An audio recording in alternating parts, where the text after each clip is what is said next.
trade has clothed our children, built our schools for our prowess. Mr. Speaker, the theme for the celebration of National Chocolate Day over the past 4 years has been Eat Chocolate, Stay Healthy, Grow Ghana, with the sub-theme of Chocolate for All, Taste, Share and Care. 20 years ago, the Ministry of Tourism instituted the National Chocolate Day to create awareness of the health benefits of cocoa-based products. Since then, the country has carried on this tradition of bringing to the fore the economic and health benefits of cocoa and chocolate. On this day, we celebrate love using a product of pride coming from our homeland, the Ghanaian chocolate. Chocolate, like love, is universal, sweet, transformative, and rooted in the heart. Using chocolate as a theme product for this day has been carefully crafted, not only for considering its use in the expression of love, but most importantly, its health impact on especially the heart, which is also in itself a symbol of love. The impact of chocolate on the heart has been confirmed by various research works. Mr. Speaker, it increases heart health. Dark chocolate has been shown to lower blood pressure, reduce the risk of clotting, and increase blood circulation to the heart, thus lowering the risk of stroke and death from heart diseases. It also balances the immune system. Research published by Johns Hopkins Medicine and National Institute of Health indicates that the flavanols and panoin in chocolate help prevent excessive immune activation and reduce oxidation stress. In particular, these bioactive compounds appear to help us in our immune system health. It also combats diabetes. Mr. Speaker, the health needs of chocolate cannot be overemphasized. In view of these health benefits, I would encourage colleagues to increase their consumption of made-in-Ghana chocolate. I also entreat you to invest in supporting schools in your constituencies to procure more cocoa-based beverages as immune boosters for the children in our schools. Mr. Speaker, as the Minister responsible for trade, agribusiness and industry, I am committed to collaborating with the relevant stakeholders within the cocoa value chain to harness the full benefits of cocoa through enhanced value addition and value extension. While the world sails our cocoa, let us embrace the sweetness we cultivate. This day is a call to Ghanaians to eat chocolate.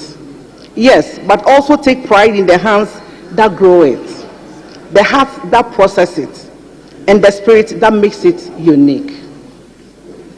Mr. Speaker, we stand firm in our resolve to reset the country through industrialization by aggressively implementing the rapid industrialization for jobs as captured in our manifesto. This agenda of the President's vision of increasing our exports through value addition and value extension will soon be launched by the Ministry of Trade, Agribusiness and Industry. This involves establishing new strategic industries and reviving defunct ones. Therefore, we will facilitate the establishment of cocoa processing factories in cocoa growing areas. Mr. Speaker, under the Feed the Industry program, government through the Ministry of Trade, Agribusiness and Industry is developing a program that includes revitalizing Ghana's cocoa sector. As committed in our manifesto, the plan includes reintroducing free fertilizers, improved seedlings and agro-inputs to boost yields, restoring efficient management of cocoa board, and prioritizing investment in cocoa production over administrative costs. It also aims to combat illegal mining on our cocoa farms, ensure timely funding to prevent smuggling, and promote organic fertilizers. support for Cocoa Research Institute to develop resilient cocoa varieties, enhance pest resilience, and youth in cocoa farming projects are key components in this project. Mr. Speaker, the plan integrates agroforestry, establishes cocoa colleges, supports women in cocoa farming, and invests in research and market expansion. Additionally, it will promote cocoa farmer welfare through price stabilization, healthcare, pensions, livelihood programs, and educational support to eliminate child labor. Mr. Speaker, according to Global Chocolate Market Research in 2024, the global chocolate market size was valued at a whopping $130.72 billion and is projected to reach $172.89 billion in 2030. This is a market that has been eluding Ghana over the years, and as we celebrate this day, our commitment listed above should give Ghanaians a new ray of hope that His Excellency John Dramani Mahama is poised to bring in the cocoa sector out of the doldrums into a new dawn. I thank you for the opportunity. Thank you very much. Honorable members, let's be patient and also listen to Honorable Comfort Deo to also read a similar statement. Yes, Honorable Comfort Deo. Thank you, Mr. Speaker, for the opportunity. Mr. Speaker, I rise today to celebrate Valentine's Day and National Chocolate Day, a special occasion that symbolizes love, appreciation, and generosity. This day is not only about expressing affection to our loved ones, but also about fostering unity, kindness, and national cohesion. It reminds us of our duty to build a society rooted in compassion, care, and mutual support, which should guide our governance and policies. Mr. Speaker, on this National Chocolate Day, let us celebrate the hard work and dedication of our cocoa farmers who make this industry strive. And I want us to use this medium to encourage all Ghanaians to consume made in Ghana goods. Mr. Speaker, let us celebrate the unity and resilience that binds us together as Ghanaians. We share a hope for a brighter future and a love for that fuels our ambition to strive for excellence. Let's remind our commitment to our families, communities, and the nation as a whole. Mr. Speaker, I thank you for the opportunity, and it is Lovers' Day. Let us love ourselves. Thank you. Thank you very much. Honorable members, I'll give you the opportunity to comment, so you hold on a bit. Let me now invite the Minister responsible for tourism to, by way of symbol, showcase chocolate, which symbolizes Valentine's Day in Ghana now.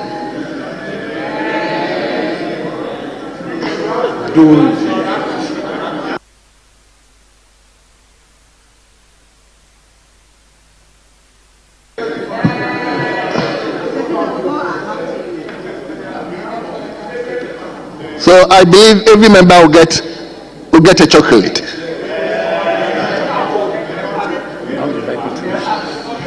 Yes. Honorable members, before I'll invite members who are desirous to comment, let me also use this platform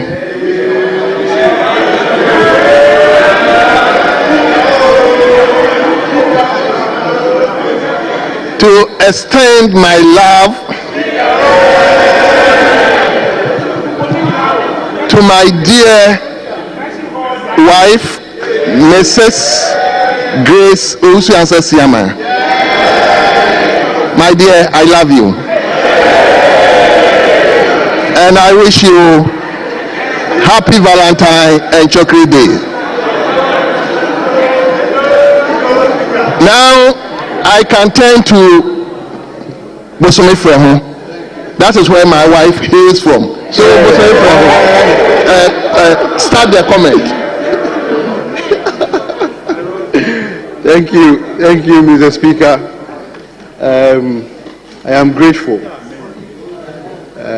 Let me first and foremost commend the makers of the statement, the Speaker, and also thank you for giving me the opportunity as an in-law.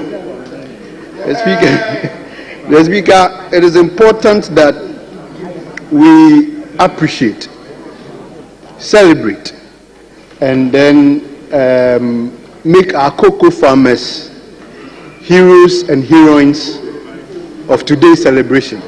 The Speaker, without much ado, I want to commend every cocoa farmer in the Bosome Frehu constituency.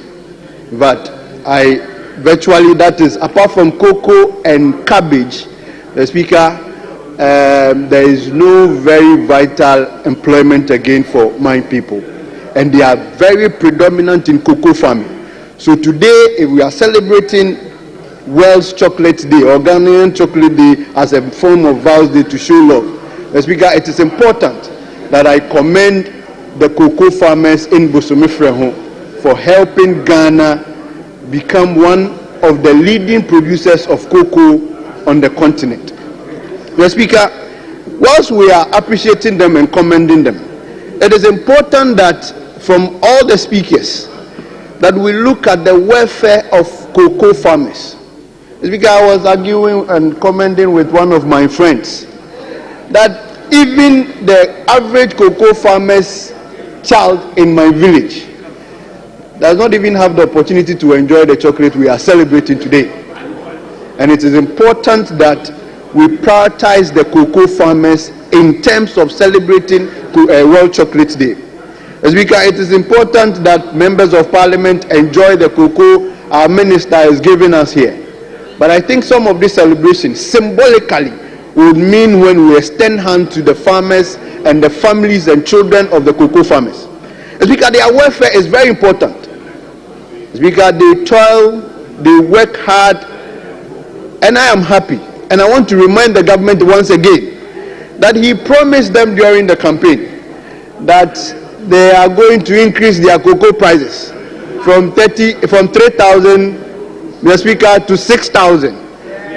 And the cocoa farmers in Bosome Frehu, Mr. Speaker, are waiting to hear an announcement, maybe today, World's Chocolate Day today. They will hear the announcement that the prices of cocoa have now moved from 3,000 to 6,000. This is what they are looking forward to. Mr. Speaker, the next point is developing the roads that leads to the communities where cocoa where the farmers do cocoa. Speaker, the cocoa farmers are becoming our heroes in this country. But it is important we know that the roads leading to these areas, these cocoa farms,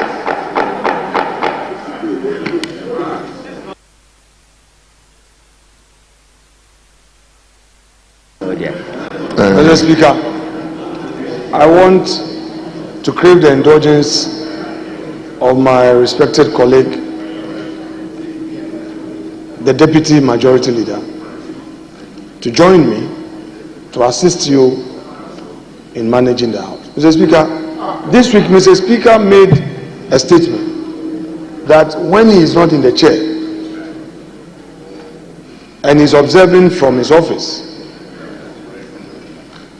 deputies are unable to manage the House.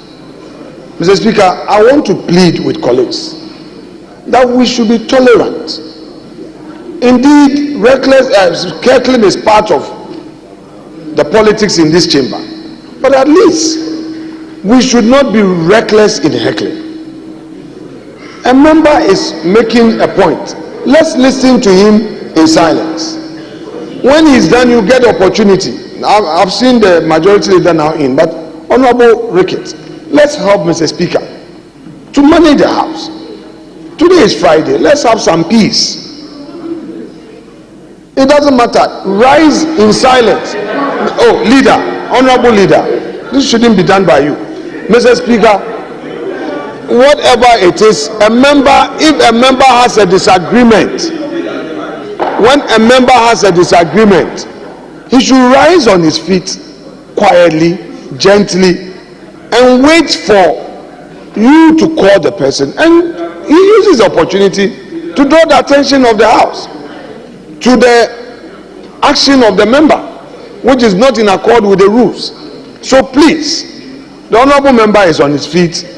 Colleagues opposite me, please indulge him. Mr. Speaker, that is it. Thank you, leader. Please, let's take cue. Yes, Honorable Bosome Frehon member, please. Yes. Thank you, Mr. Speaker. Mr. Speaker, I think the minority leader's advice goes both ways. And we should not, this is supposed to be a Valentine's Day, a joyous occasion, nice statements are being made. It should not become a statement that will basically get into a debate. And of course, that adds to part of the challenges that Mr. Speaker has in managing the House. So it should go both ways. Minority leader. Well, thank you. So please, let's all be reminded, per our standing orders 935, it's supposed to be comment. Don't do it in such a way that it will degenerate into debate. Please, so let's take you so that you have. Yes, honorable member. Thank you, Mr. Speaker. Mr. Speaker, with your indulgence, I humbly crave. I do not intend to make my contribution degenerate into a debate. Mr. Speaker, we have been in this House, and majority of members of this House have spoken and made reference to campaign and manifesto promises. They mentioned the 24 hours. They mention the 24 hours regularly, virtually in every statement they make. It's a campaign promise that they are hoping and expecting to make it, to realize it. Mr. Speaker, so it is not wrong or out of fetch for me to also mention the campaign promises that they made to the cocoa farmers that they are going to increase the cocoa from 3,000 to 6,000. Mr. Speaker, so if we are celebrating Chocolate Day,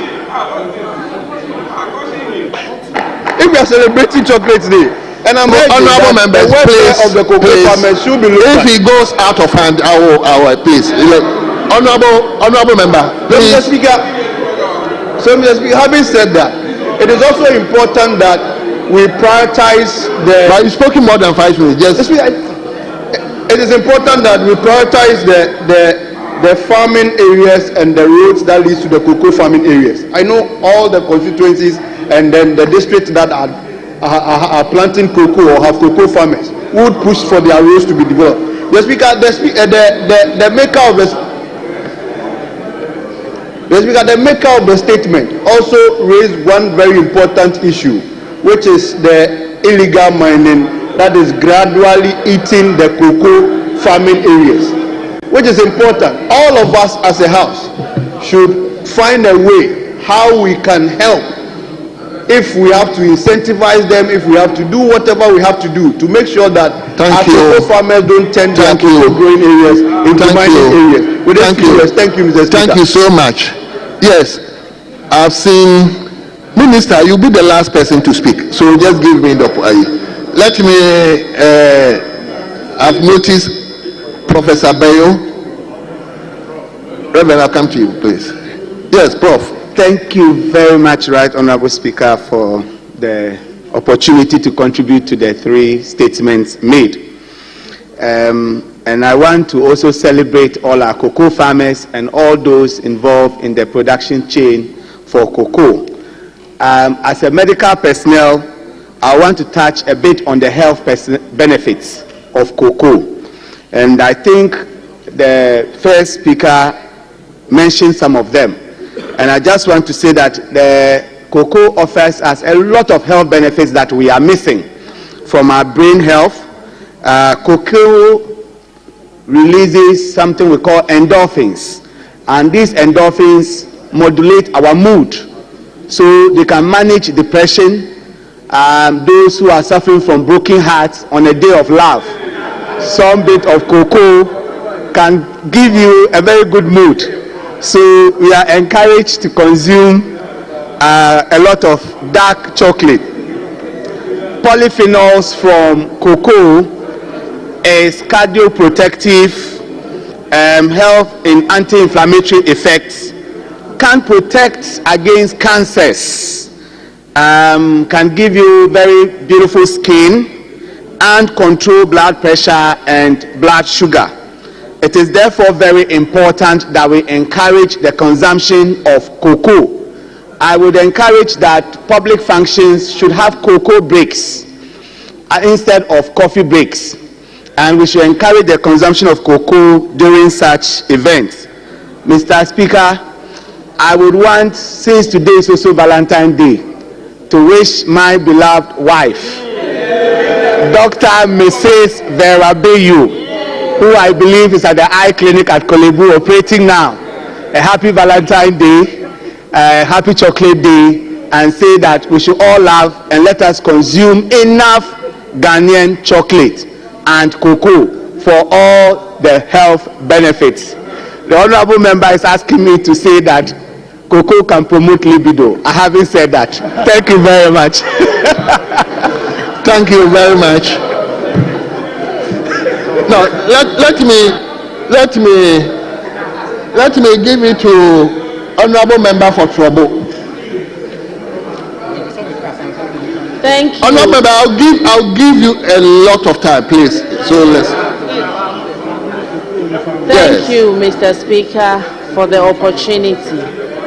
I rise to support a statement made by our colleagues. Mr. Speaker, as today is a vast day, we are expecting our men in this house, our brothers, our backbones, to show us some love. A reel of flowers and some chocolates to all the female in this house. Thank you, Mr. Speaker. Thank you very much, and I thank you for making it snappy. Yes, let me go to my boss constituency, Honorable Anthony Suma. Yes. You have to show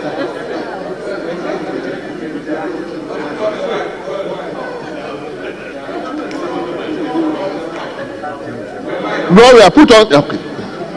Yes. Thank you, Mr. Speaker, for the opportunity to contribute to the statements made by my colleagues. Let me commend them for the statements they've made. Today is the day severally characterized: Chocolate Day, Day of Love. I was particularly enthused when two of them mentioned that we should show love to the less privileged. Chocolate Day, Day of Love should not be love we just share with our loved ones. The good book teaches us that if we do good to people who do good back to you, what benefit do you get? And we have less privilege amongst us. And then this house is particularly positioned uniquely to be able to influence or affect the life of the less privileged. I was happy when I chanced on a video by the Chief Executive Officer of the Mental Health Authority. And then she made a comment about using this day to show love to people suffering some form of mental illness. And I think that this month, February, and this particular day, we should look at the less privileged, particularly people suffering from mental health. The chief psychiatrist once said that about 2.3 million World Health Report, that about 2.3 million of Ghanaians are suffering from some form of mental illness. And the chief psychiatrist also once said that over 700,000 people in this country are suffering from some form of severe mental illness. That is a significant proportion of our population. So today presents a unique opportunity, and particularly that the mental health authorities embrace this day and this month as Mental Health Month. I think that we should dedicate some time for mental health in this chamber. Mr. Speaker, the success or greatness of a society, if I will refer to Mahatma Gandhi, is measured by how we treat the weakest in the society. Let's not reduce this day to showing love to those that can show us love back. Let's think of those who don't have the ability, who don't have the means to show us love back. And talking about this, as I indicated, we have a very unique opportunity to affect the lives of these people. This House passed a bill, the Mental Health Act. And the Mental Health Act, we indicated that there should be a mental health fund to help deal with mental health issues in this country. As I speak to you, that hasn't found expression yet. I had the opportunity one time to question the health minister on why we are not having the fund established. And he said that they were doing the necessary legislative work to get the fund established. Yet it is not. So on this day, I want to brief about this, but to say that let's look at the other perspective.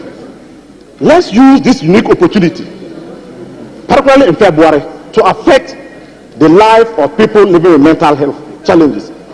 Because by the proportions that have been put out, it is very possible that even sitting here, we have people who are suffering from mental health.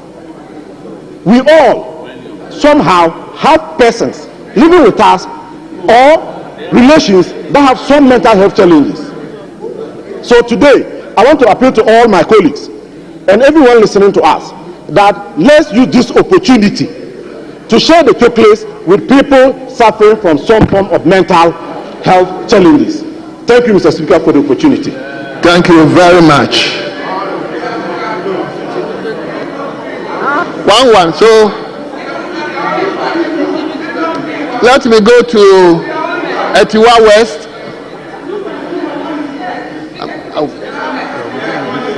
I'll give you the opportunity, please.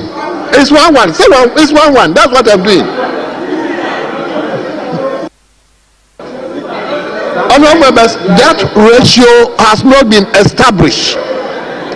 That ratio of 2:1 has not been established here. So once I sit here, it's still 1-1 by way of contribution. Honourable members, if leadership takes that decision, I'll go by it. But for now, it is 1-1. Yes, Honourable Etiwa West, let's hear you. Thank you, Mr. Speaker, for the opportunity. Ghana is, as we all know, Ghana is the second largest producer of cocoa in the world. Cocoa is a major contributor to the economy. However, it does have some challenges: climate change, unpredictable weather, and also pests and diseases. So I'd like to take this opportunity today, as we're all munching the chocolate and enjoying the result of our cocoa farmers, that the Ministry of Agriculture, that the minister in charge of that ministry should continue the support that the NPP government was giving and providing to all the cocoa farmers and that sector. So I pray that that support would continue to all cocoa farmers, because in my constituency in Etiwa West, in the towns of Morso, Kwabeng, Abomosu, Nkrakai, Ekropong, Achimekropong, Tumfa, Pameng, and all the other towns in the Etiwa West, we have thousands of cocoa farmers who toil every day and produce excellent beans. Everywhere in the world, it's well known that the Ghanaian cocoa bean is is excellent in terms of the way that is naturally dried and the process it goes through.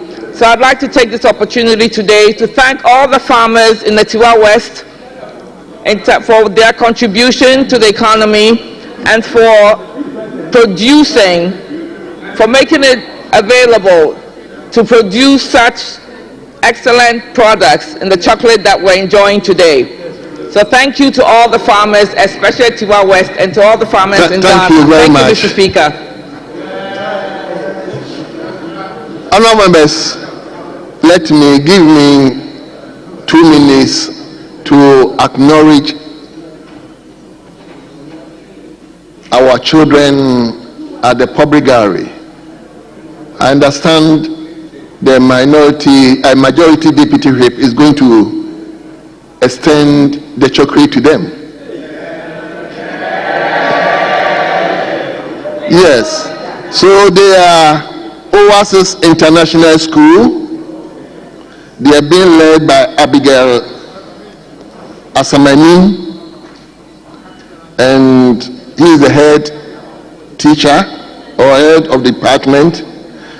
And the school is located at Lejekuku constituency. Lejekuku constituency. I guess the MPs here. Honorable Yuku. Anyway, so our children, you are welcome. I hope you are monitoring whatever is going on.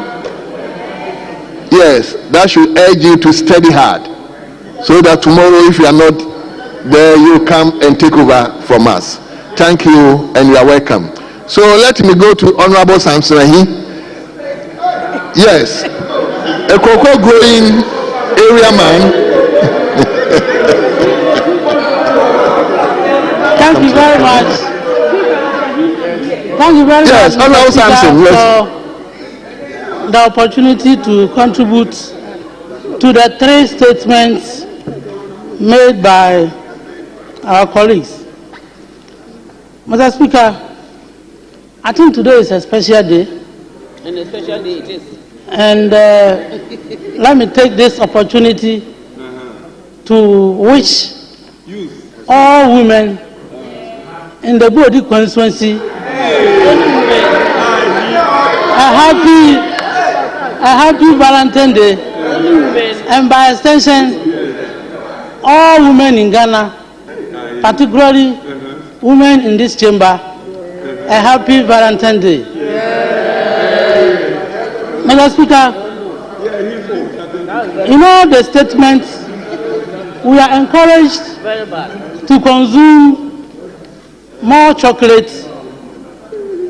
I want to take it through the dimension of creating jobs when we eat a lot of chocolate. We have the cocoa processing company, which is responsible for producing chocolate. But the more we eat chocolate, we create jobs, we create wealth, we create opportunities for Ghanaians. We support the company to grow so that people can earn their livelihood. Mr. Speaker, I have observed one thing, and I want to recommend that anytime there is conference on the program, you will see coffee break. Coffee break.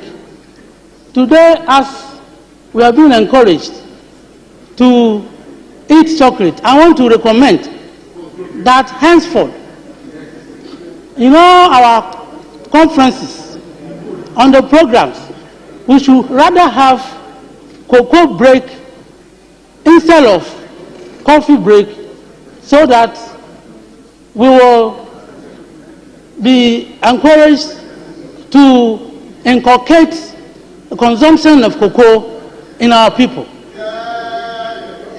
Mr. Speaker,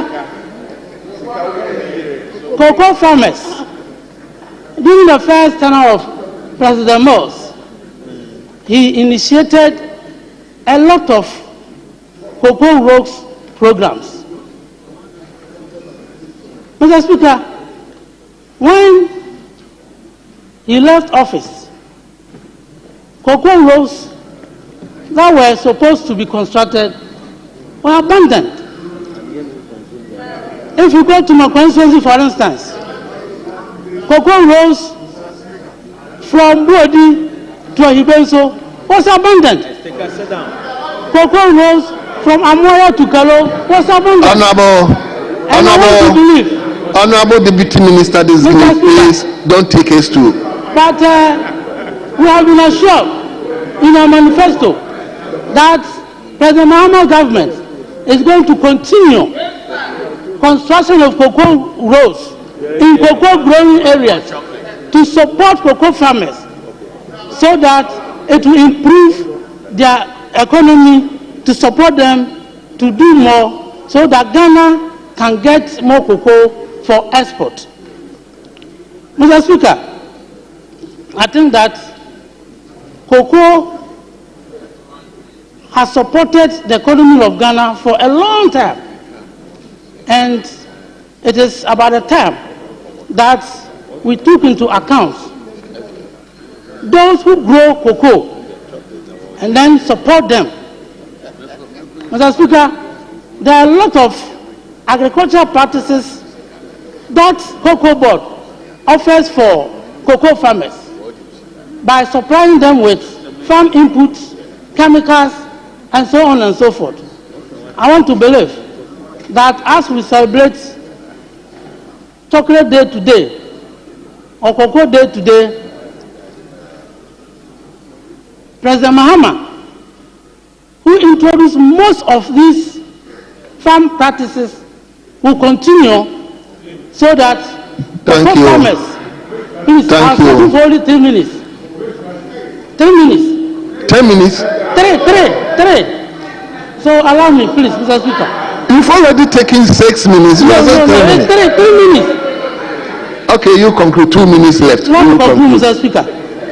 So, I want to, before I sit down, to say that all of us must embrace this important day so that it becomes part and parcel of us, and not to only buy or eat chocolate when it is Valentine's Day or when it is Cocoa Day, but we should make it as a way of, part of us, so that day in and day out we try to buy chocolate so that it can improve our health, as it has been stated by some of the medical doctors, and then as highlighted by the Minister for Trade, Agribusiness and Industry on the health benefits of eating cocoa.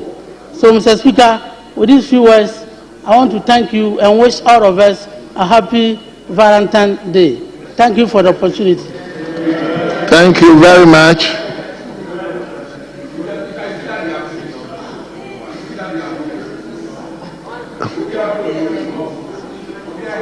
Okay, Honorable Stephen Amwa.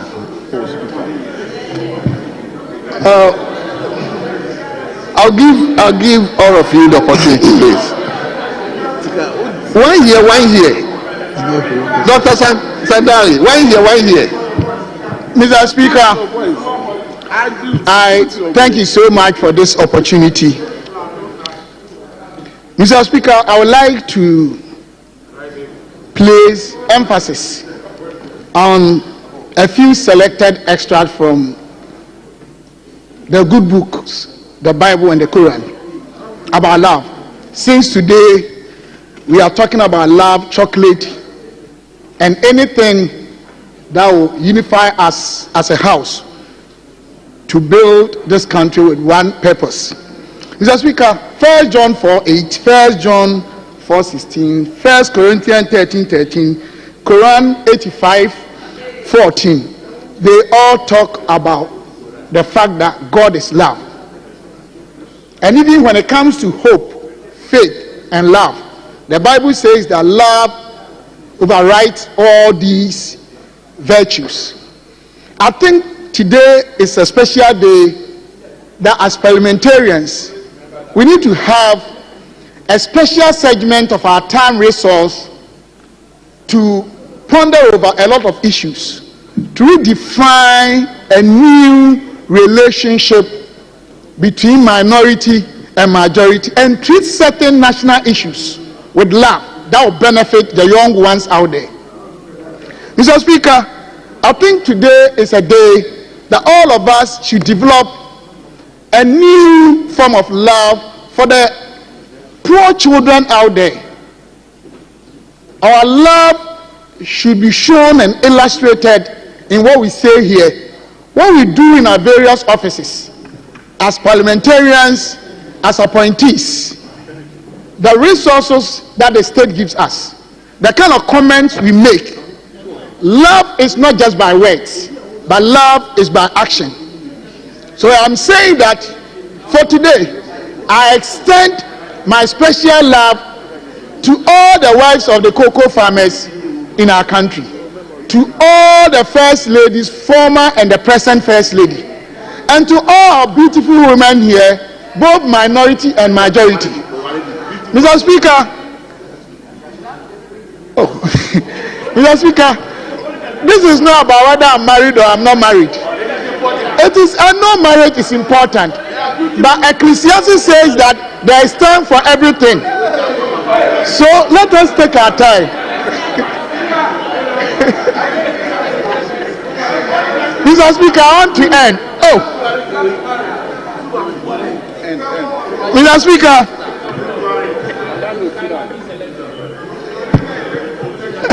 please, why are you making Honorable Stephen Amoah unstable? Mr. Speaker, I think this destructive interference of waves will impair the flow of the conversation when it comes to love, and admonish each of them to take their time, and I can assure them at the appropriate time I will laugh. But before I sit down, Mr. Speaker, allow me to extend this to my mother, 100-year-old mother. She can't understand English, so with your indulgence, if I say me catch me, I say me don't know. Now me wish you know, happy Valentine's Day. The last thing I want to say is that my brother from the other side, we are not debating, but I want to assure him that the continuity that they want to continue, we will support them to continue growing and expanding all factors that will ensure that our cocoa farmers and cocoa as industry will expand. But I want him to understand that the last 8 years, we did about 70,000 acres, I think acres or hectares, 40,000, we already finished. So it's something that they will continue. I know Honorable Eric, he's a good man, very intelligent, and they will continue that. But apart from that, Mr. Speaker, God bless Ghana. God showers his blessings upon us. Let us love each other now and begin a new wave of love that the outsiders will follow us. Thank you. God bless you. God bless Ghana. Thank you. Love. Thank you. Let him give it to Kintampo South. Thank you for the opportunity, Mr. Speaker. Please, I'll give all of you the opportunity. So. Mr. Speaker. But please, let's be snappy. You could see a lot of our colleagues who are all desirous to speak. So let's make it. Yes, Mr. Speaker. Thank you for the opportunity to contribute the statement made by our ministers and our leader. Mr. Speaker, once we acknowledge the importance of Ghana cocoa contribution to the economy, let us not forget about our farmers who produce the cocoa on a special day like this. Mr. Speaker, I watched a documentary on CNN titled The Coconomics, in which a farmer couldn't even recognize chocolate. Mr. Speaker, so on this day, I wish and I want to tell our leaders and our ministers that, and appeal to them to find a way to reach out to the farmers on a day like this to also enjoy the taste of cocoa. Thank you for the opportunity, Mr. Speaker. Thank you very much. Let me now go to Okre. Oh no, then it's Kwabri East. Honorable Unina. Thank you, Mr. Speaker, for the opportunity to contribute to today's discussion. The National Chocolate Day is a very important day, since it's also doubling up as the Valentine's Day, which is a day of love. So, Mr. Speaker, I would like to extend my heartfelt love to the good people of Kwabri East, and also by extension to all the women and the market women of Kwabri East.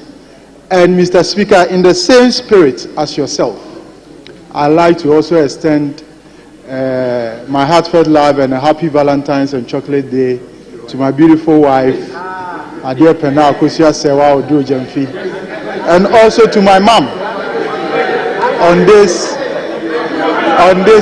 August day. Yes, Mr. Speaker, they say I should say it loud and clear. So to my beautiful wife, Adia Pena Akosia Sewa Odo Jemfi, I wish to extend my heartfelt love on this day. Mr. Speaker, we can't talk about National Chocolate Day without talking about cocoa. Cocoa plays a very important role in the daily economics of this country. And you know that cocoa has been a very important cash crop to Ghana. And by far, Ghana is touted as producing premium cocoa, and the cocoa is of premium quality. Mr. Speaker, however, the farmers and all the people in the value chain, in my opinion, are not being looked at critically. And we have to, as a country, celebrate our heroes.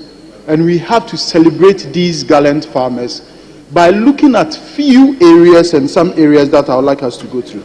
Mr. Speaker, for instance, in the area of pensions, cocoa farmers go through all these daily hassles of planting, harvesting, fermenting, bringing the produce to the mats and drying them, and even in the stand, at the stage where they are about to sell, they go through a serious time because some of these purchasing clerks have adjusted their skills so much that it is to the detriment of the cocoa farmer.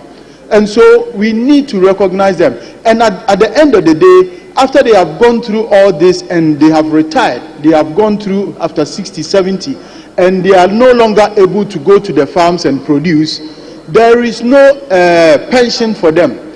The cocoa farmers, if you go and look at a farmer who has planted cocoa for 20, 30, 40 years, and the person goes into pension, it's quite an eyesore. Mr. Speaker, another issue that we have to also concentrate on is illegal mining. Mr. Speaker, our yield has been dropping for the past 3 years because of the encroachment of illegal mining on our cocoa farms. And you see, it gets to a point that even farmers who are not willing to cede their farms to illegal miners are forced in a way to give their farms off because of the illicit operations, to the extent that it gets to a point that they cannot even get access to their farms. And we need to ensure that this thing is stopped. Otherwise, in the near future, we are going to have a situation where farmers will be at a detriment and Ghana cocoa will fall drastically. Mr. Speaker, let's also have a look at our input side and also improvement of yields. Mr. Speaker, there has been some programs like CORIP, Cocoa Rehabilitation and Improvement Program, and also the hand pollination that was started by the previous government, that were very important catalysts that were leading to improvement and increase in cocoa, the production of cocoa. Mr. Speaker, we need to go back to these basics and ensure that, we also had the cocoa mass spraying and all this stuff. We need to go back to these basics. Mr. Speaker, in conclusion, the cocoa price now in the world market is around $10,000 per ton. And I think we are in the right space to ensure that we give enough to our farmers. Mr. Speaker, thank you. Thank you so much. Concentrate on sustainability. Thank you so much. Let me give it to Honorable Afo. I'm coming. Yes, Honorable Afo. Sir, you also come from cocoa growing area. Let's hear you.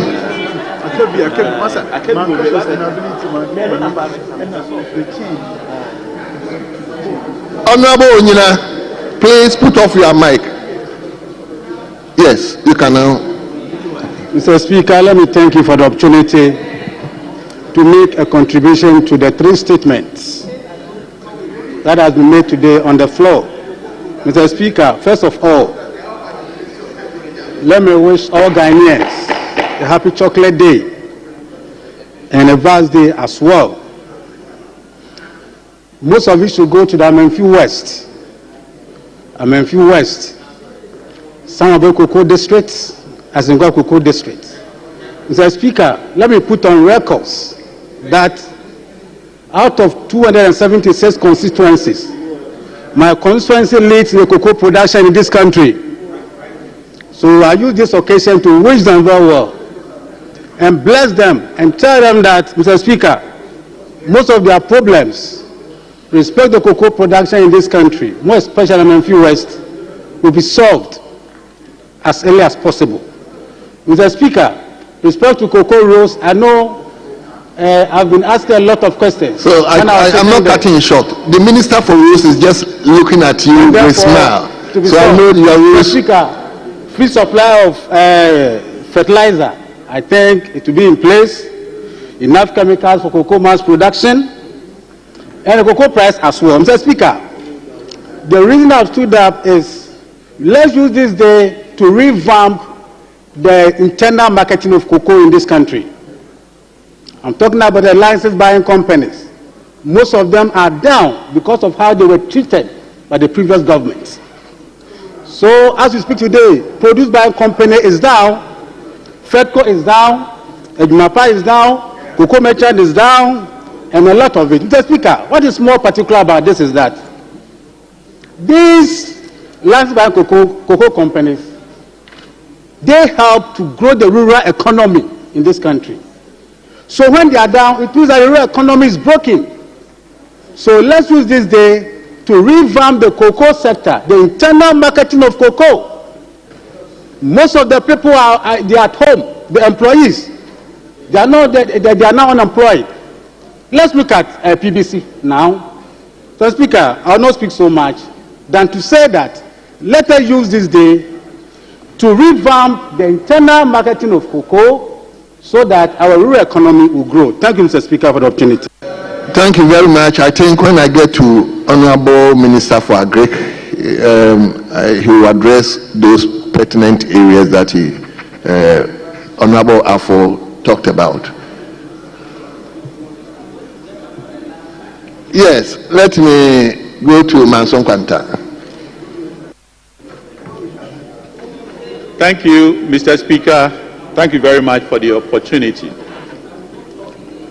Mr. Speaker, I'll use this opportunity to extend my greetings to the good people of Manson Kwanta, many of whom are cocoa farmers, and I'm sure they are watching me. They've been watching our programs these days. Mr. Speaker, I also take this opportunity confidently to extend my love to my beautiful wife, Belinda Fokuo, who is a staff of Bank of Africa. I know some are not happy. So, Belinda Fokuo, my regards to you. I love you so much.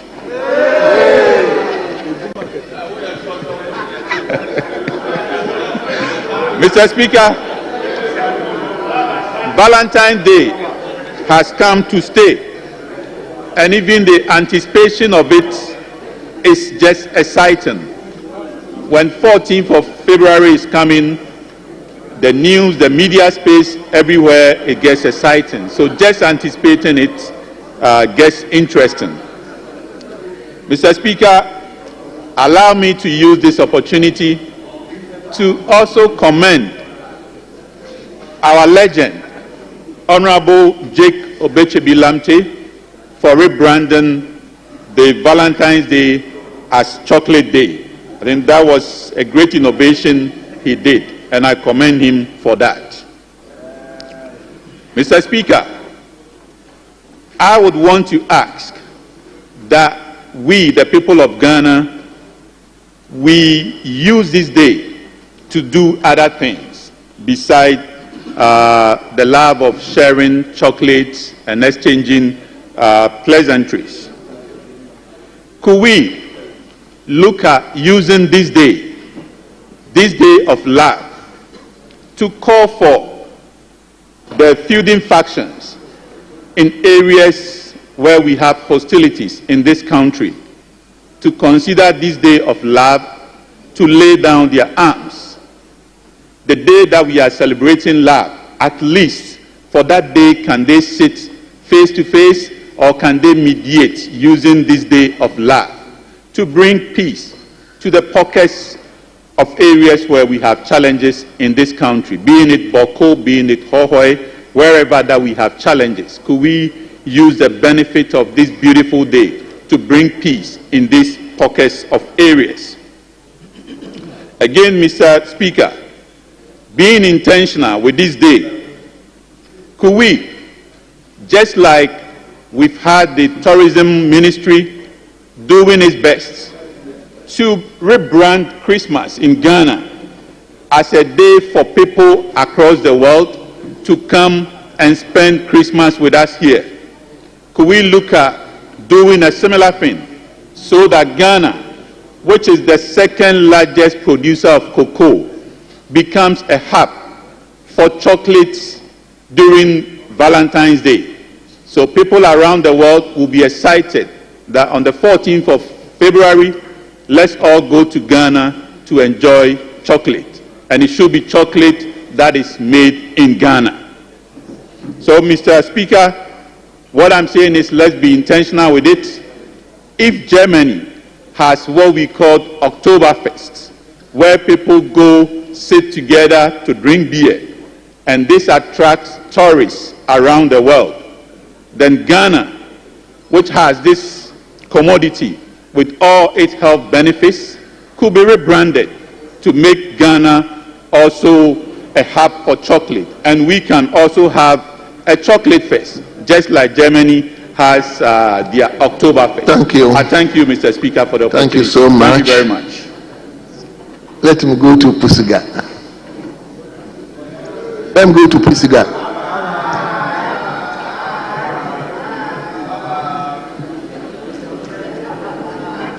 Congratulations and bye-bye to all those who take chocolate. Mr. Speaker, thank you for the opportunity. Mr. Speaker, you have seen that I've continuously agitated and tried to come up and say something about chocolate. I have overheard some colleagues just jokingly say that you don't produce cocoa in the northern sector or something. But suffice me to say, November, just ignore them. Yes, address the chair. I'm only making it some fun for us to all enjoy it, because today is a day that we should all be happy and cherish one another.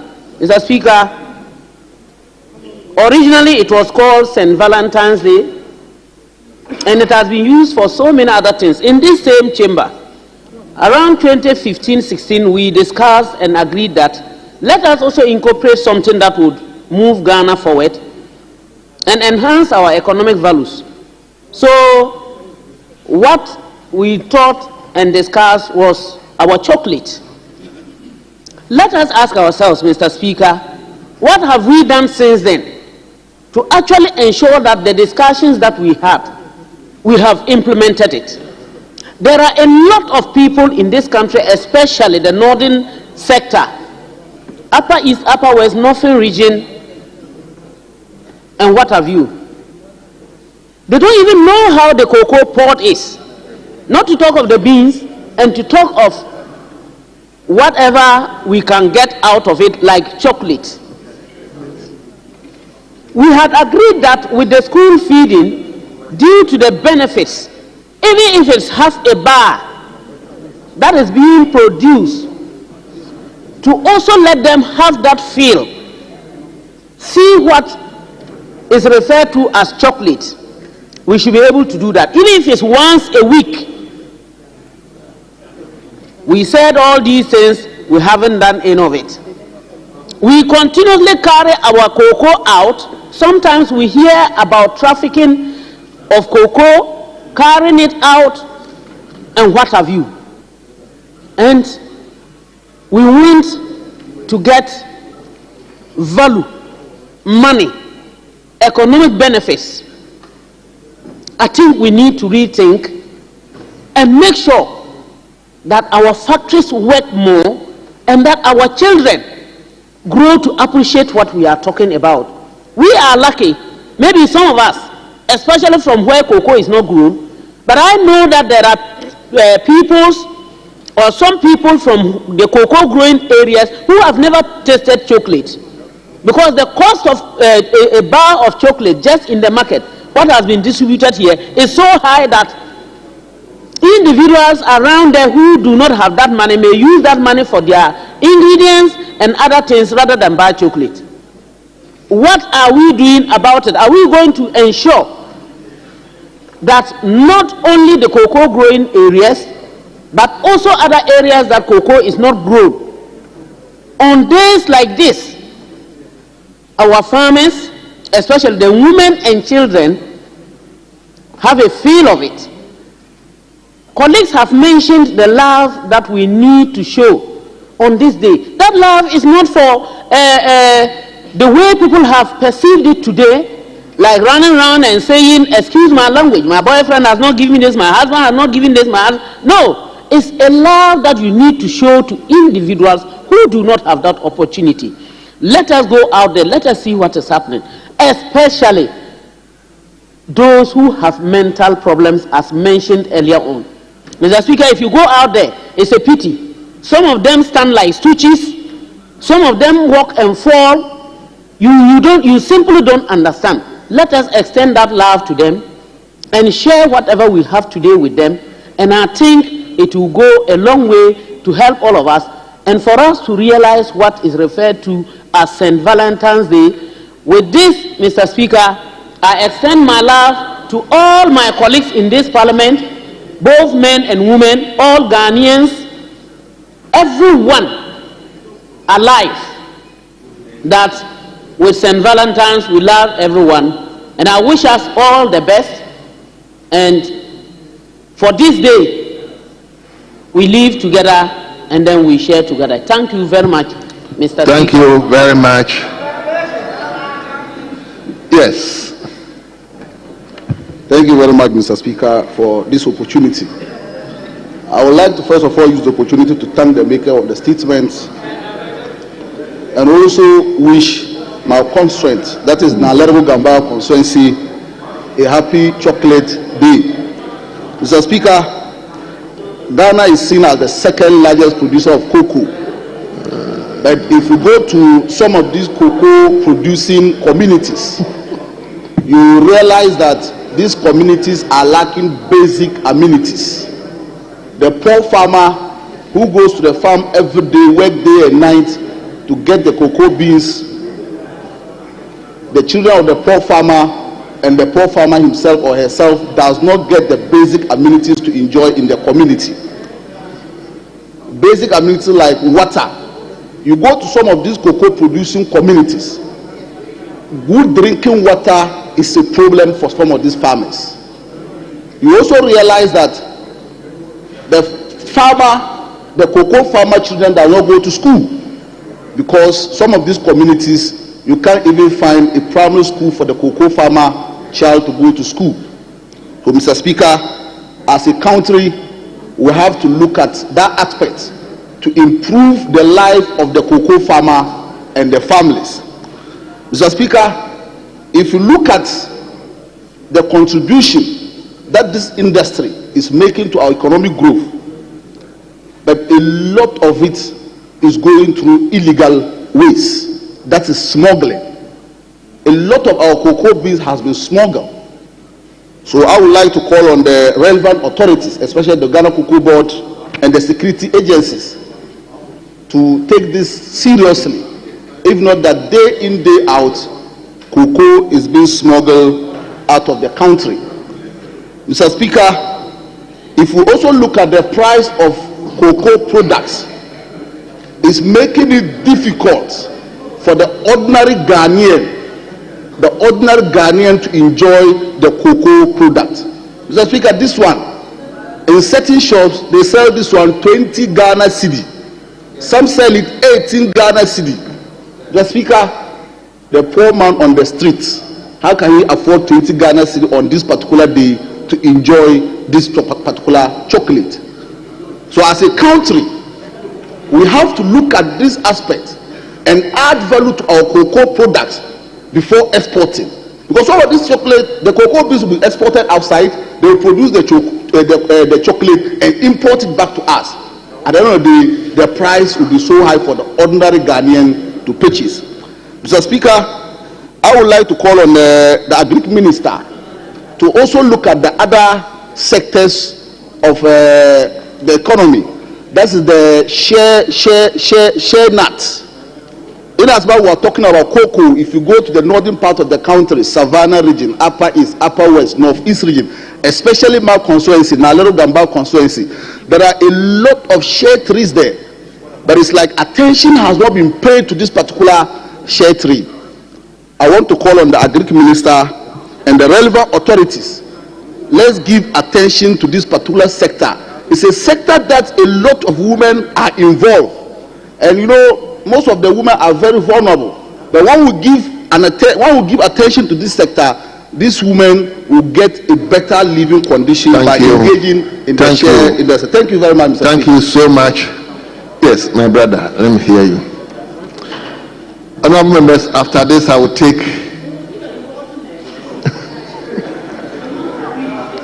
yes, let me hear you. Thank you, Mr. Speaker, for the opportunity to contribute to the statements ably made by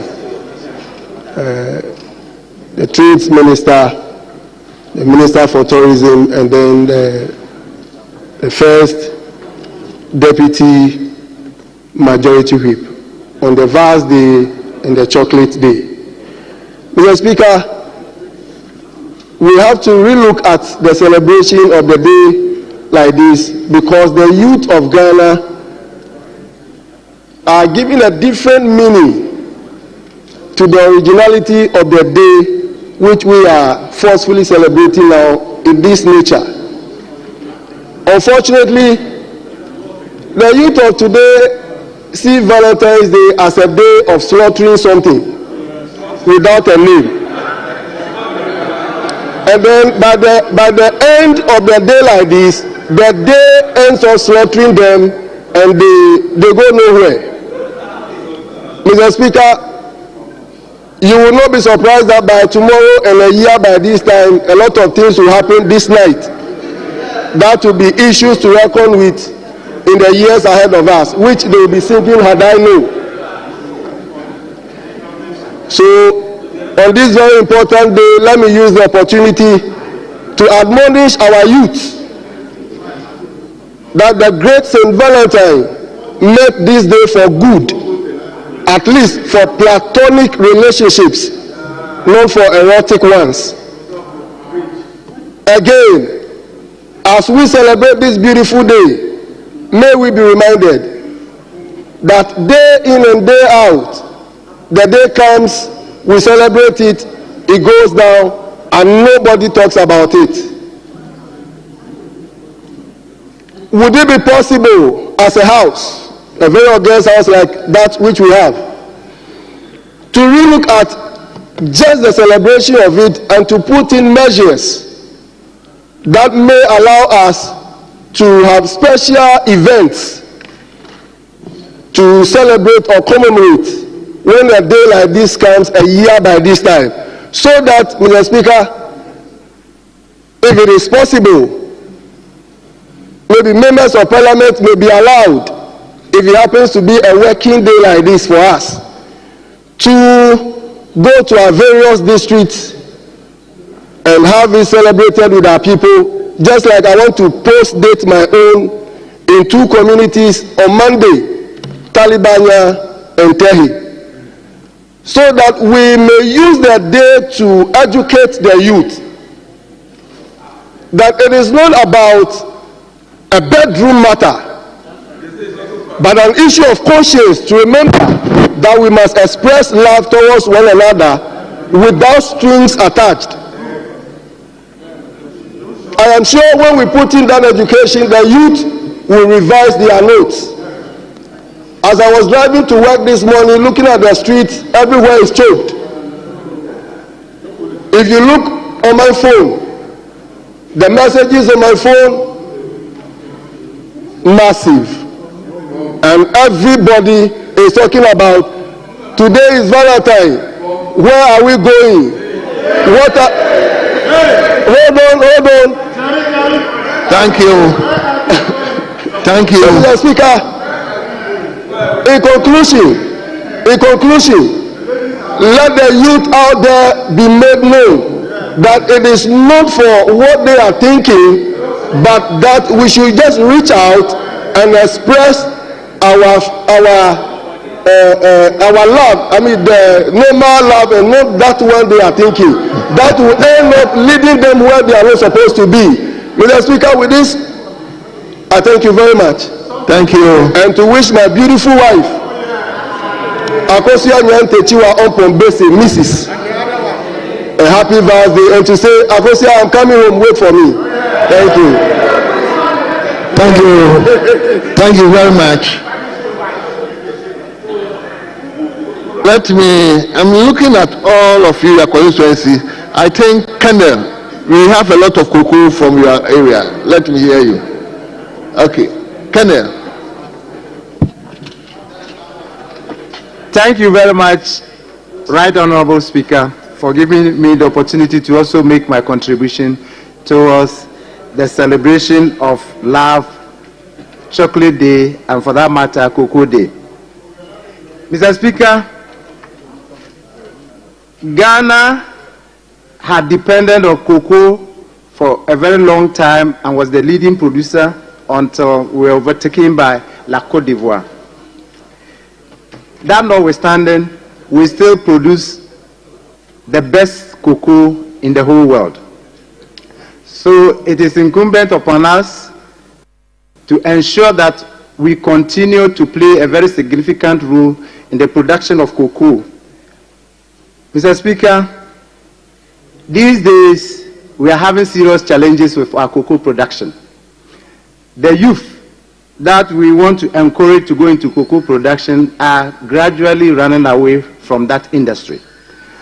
It is the old men and women who still manage our cocoa farms, and as they grow old and they are not getting the younger ones to take over from them, we risk still losing our position to other countries. The governments over the years have been trying hard to provide the necessary incentives to make cocoa production viable and attractive, but the challenges still persist.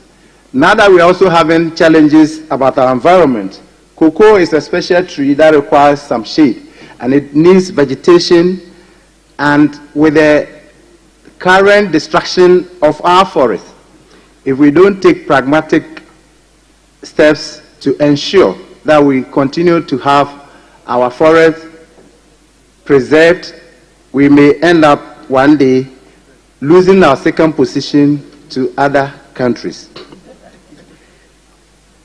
We have research services, we have extension services, and we have other incentives that our governments have been providing. But we also need to go beyond that and ensure that the vagaries of the weather may not continue to be detrimental to the production of cocoa.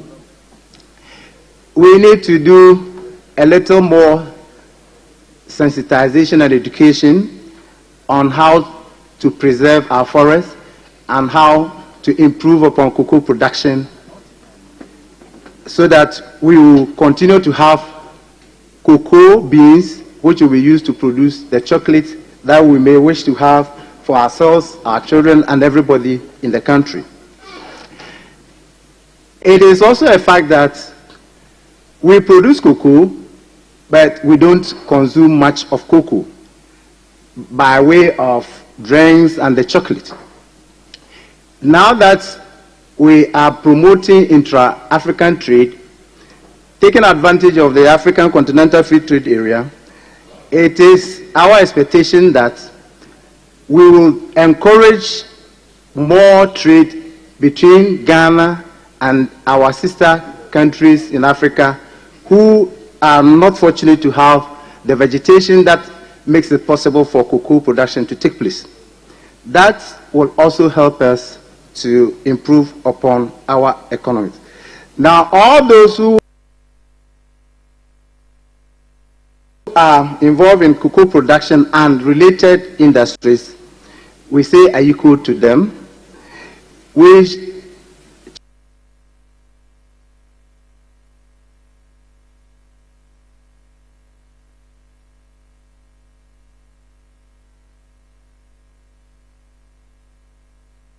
cherish our cocoa farmers, and we should do everything possible to encourage them to remain in cocoa production in spite of the challenges.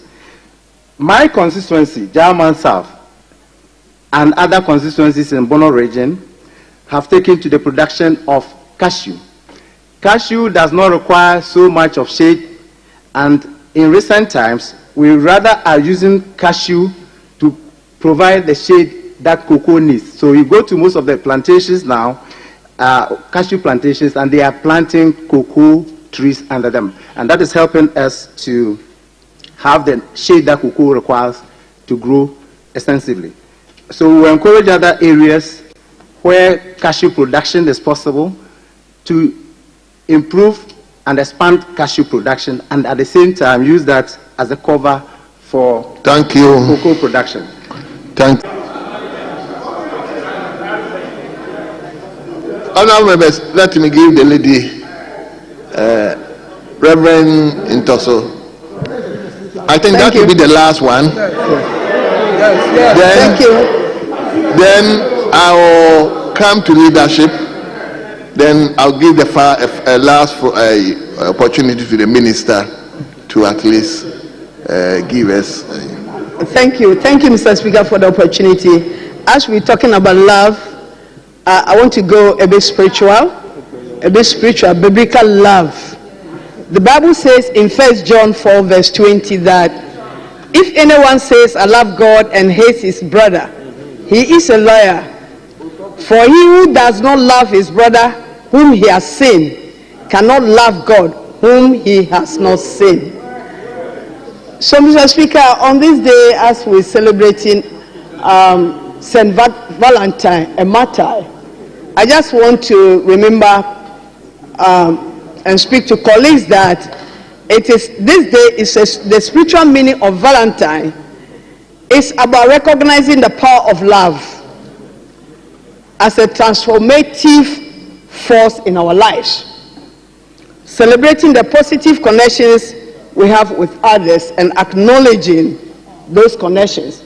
We've got to extend the love that we have, not for only our family members, not only for our friends, but we should also consider the needy, the downtrodden, that in celebrating this day, we should not forget about them.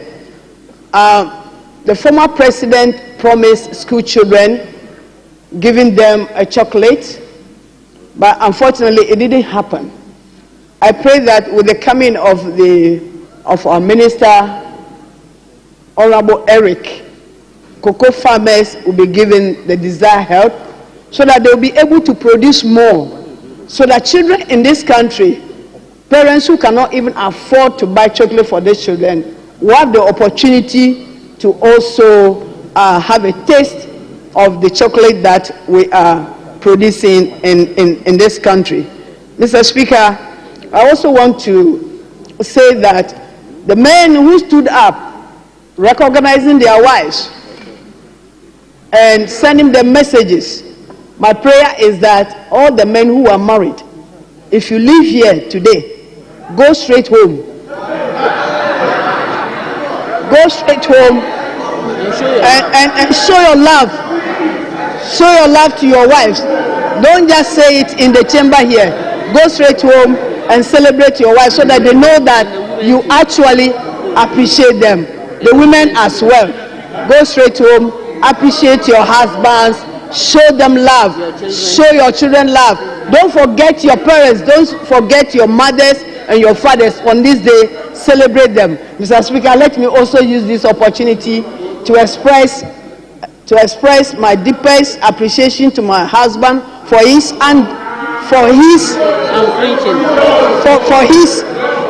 I'll go home. His unflinching love. Reverend Dr. Kingsford Asamoah, I appreciate your love, and I pray that what has happened tonight. Mr. Speaker, I thank you for this opportunity. May the good Lord bless you. Thank you very much. Now let him come to leadership. I hope you are yielding yours too.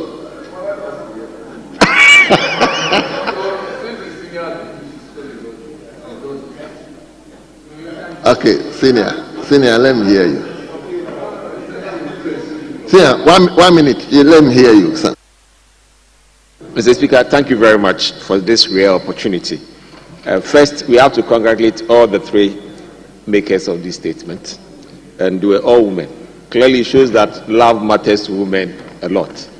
But on this day, as we celebrate it as a chocolate day, I believe that Ghana's love should go to our cocoa farmers all across the country, and also to encourage the young ones to enter into the cocoa business.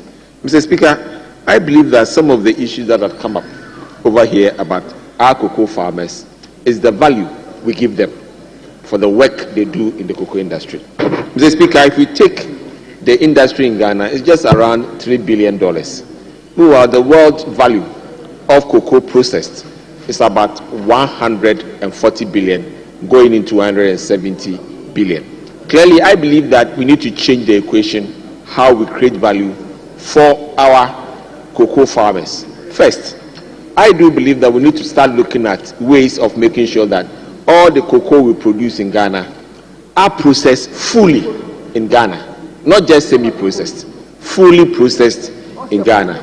And we should look at ways of giving Ghana's cocoa free to the producers, and we taking a profit, a percentage of the profit from the manufacturers.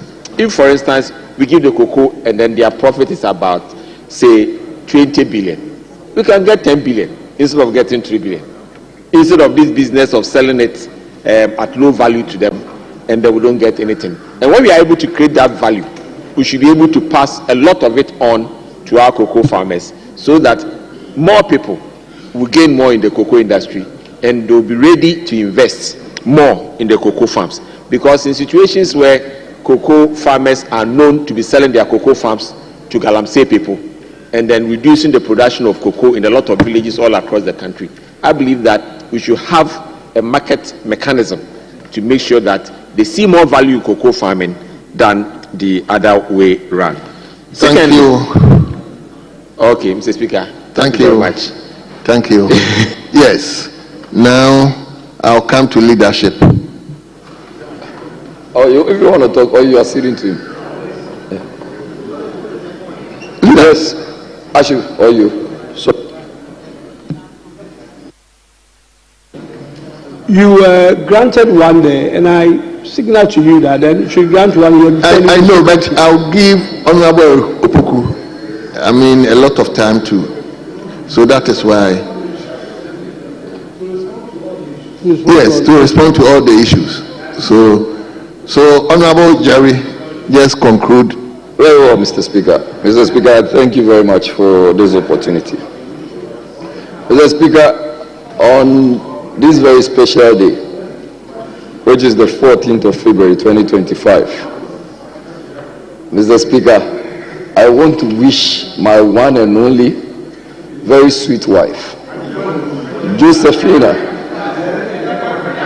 Abna Shaib, a happy Valentine's Day. And Mr. Speaker, unlike those who are making noise that I should go home, I will go home.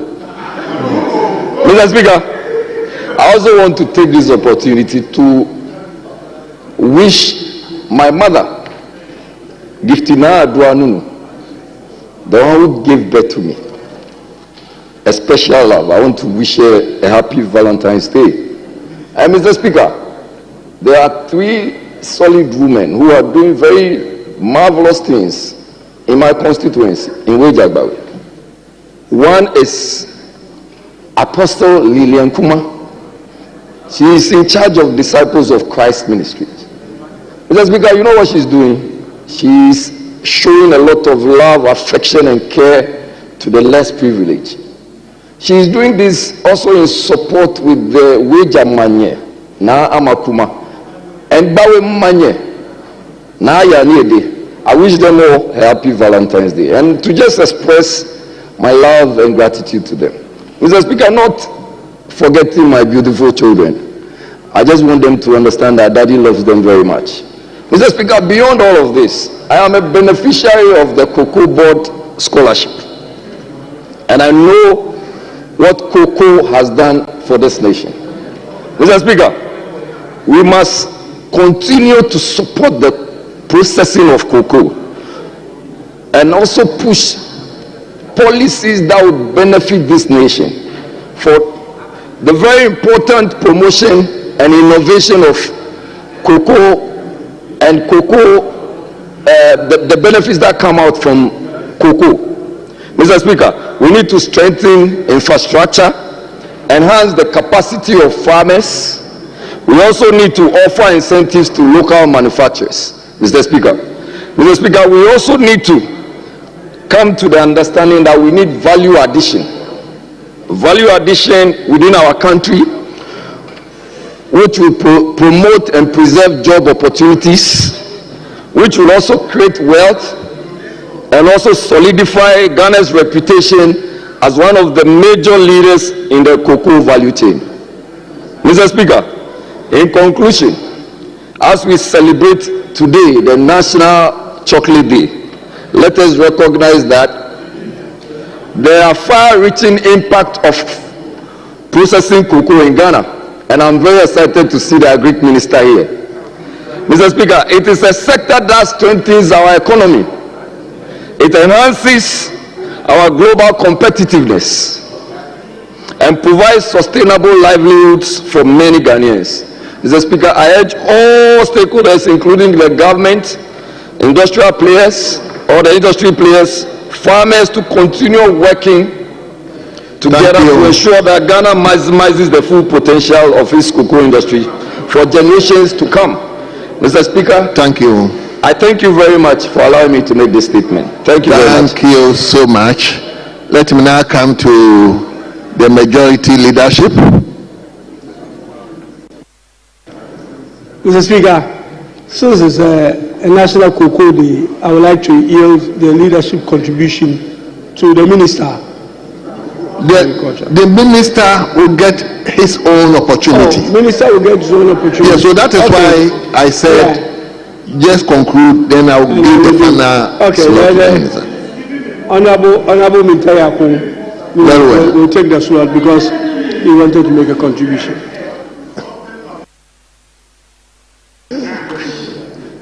Thank you, Mr. Speaker, for the opportunity to contribute to so it's Keko South now yielding to Keko North. Yes, please. Oh, I see. Right. Mr. Speaker, I want to appreciate all cocoa farmers in Ghana and beyond. The reason is that they've been very pivotal when it comes to cocoa production across the world. If indeed the consumption of cocoa is on the increase, then there's the need for the government of Ghana to also look at how we can push in some investment towards more cocoa production. Today we are talking about Valentine's Day, and then I'm also looking at the cost of the celebration of Valentine's Day. In America, when it's Valentine's Day, families share flowers, they share candies, and they also share cards. When you come to Ghana and it's Valentine's Day, it is not the act of giving, it's the act of mandatory requirement that you need to make sure you honor. Mr. Speaker, I think that Valentine is the act of giving. And if indeed is the act of giving, the giver is supposed to provide what they can willingly give to that individual. So if I can afford a chocolate, and today we are talking about chocolate, Ghanaians who are supposed to be recipients should also get chocolate. Instead, they will give you a list of items you need to buy for Valentine's Day. And And this is raising a lot of concerns. If some of them are not able to fulfill, yes, they give you a prospectus. If you are not able to fulfill, Mr. Speaker, that becomes problematic. There are so many relationships that are breaking up because of requests for Valentine's Day celebration. Mr. Speaker, I want us to appreciate the fact that Valentine is only about the art of giving. It is not the art of taking. And as much as possible, we should also look at how Parliament will be able to direct where at such occasions we'll visit orphanages, we'll visit hospitals, we'll visit areas where our art of giving will have very big impact. Mr. Speaker, let me add my voice to the other contributors who are certain that indeed we need to be looking at psychiatric hospitals, we need to be looking at orphanages, we need to be looking at maternity homes, and any area where our art of giving would have that particular accession. And I think when we do that, we will be able to give more than to take more. Thank you very much, Mr. Speaker. Well, at least I've taken from you Valentine is the act of giving, not an act of demanding. Very well. So let's hear from the minister.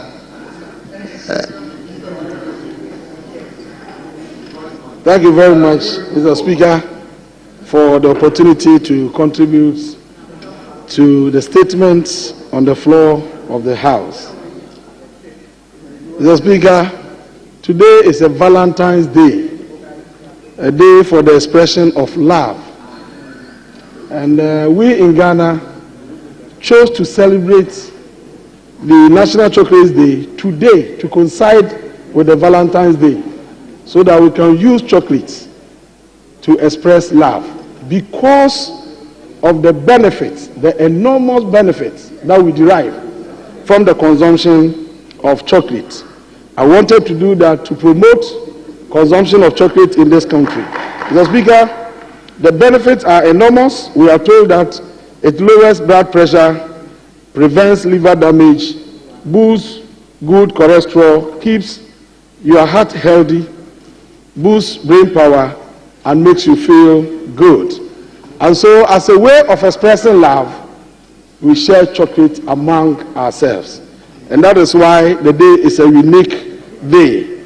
But while celebrating, it is important for us to pause and reflect on the chocolate industry globally and in Ghana here, and also look at the key ingredient that goes into the production of chocolate in this world, in Ghana, for instance. Mr. Speaker, in the global environment, the global chocolate industry is estimated around $119 billion United States dollars in 2023, and it is estimated to grow at 4.1% between 2024 and 2030.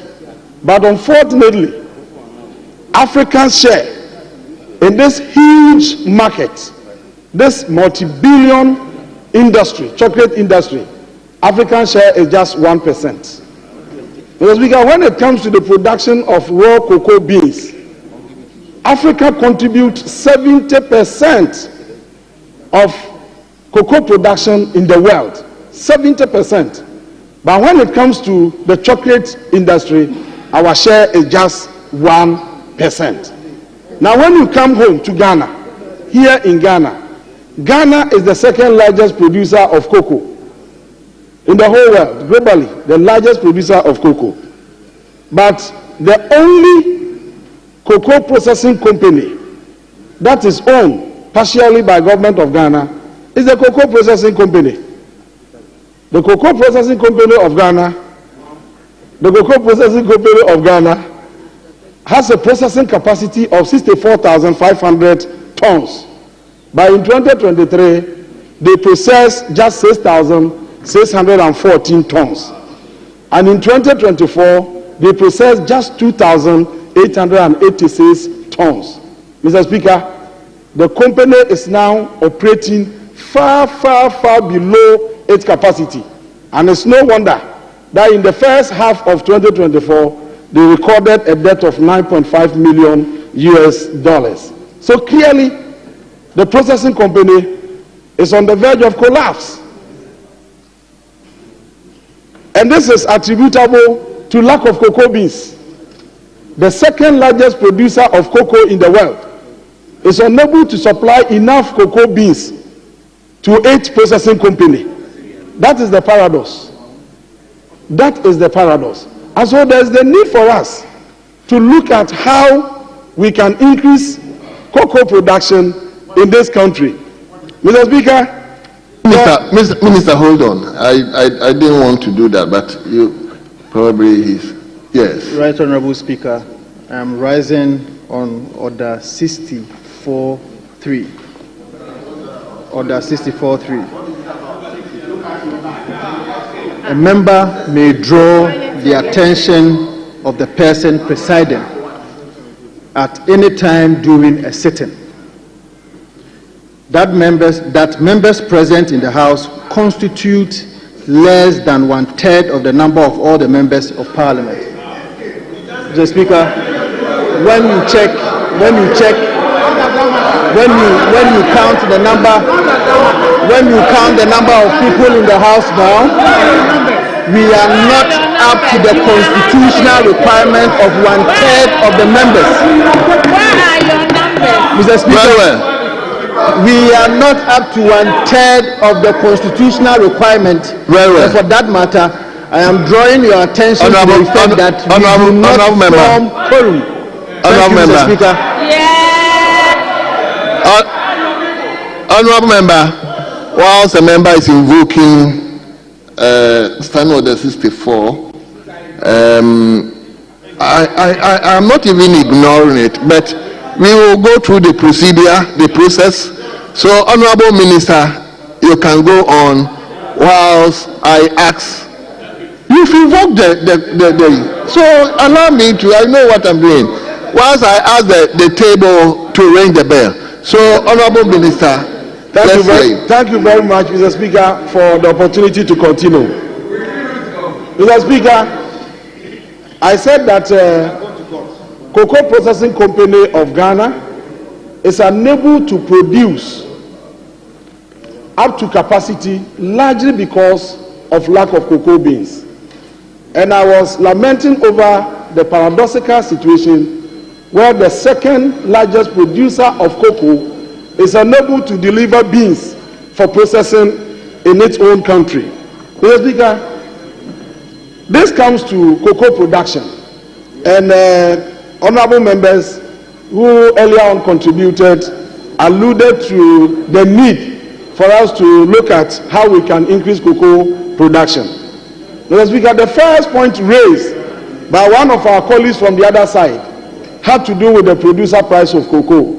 His view was that we should give the cocoa farmers competitive prices to motivate them to produce more cocoa so that we can have enough to feed our processing factories. I agree perfectly with our colleague, and this is some of the issues we have raised over the years. Mr. Speaker, at any point in time, the cocoa farmer must be given not less than 60% of the world market price.